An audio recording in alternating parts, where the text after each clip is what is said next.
Hello, তুমি কোথায়? তুমি চালু করে আসো যান, তোমার জন্য আমি 1 ঘন্টা ধরে দাঁড়ায় আছি, তুমি আসো না কেন? হ্যাঁ, তুমি চালু করে আসো।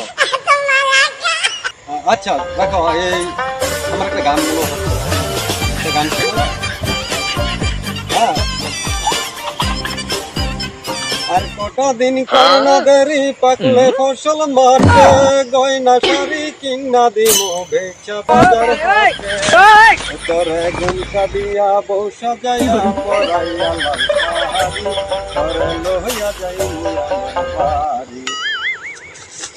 আরে ভাই আপনি এই জায়গায় আপনি যে বিয়ে করছেন না আপনি? হ্যাঁ ভাই, বিয়ে করছি আমি। এই আপনি ঘরে বউ রেখে আমরা সেরি করে কথা কইতেছেন, এটা কি ব্যাপার? ভাই আমি তো সেরিকুর সাথে কথা বলি না ভাই। হয়তো ভাই আমি তো শুনলাম ভাই আমি আমার বন্ধু সাথে ভাই। সেরি সেরা বন্ধু না সেরি বন্ধু, সেরি বলে তো আপনি কথা বলছেন। আমার ভুলে গেছে ভাই।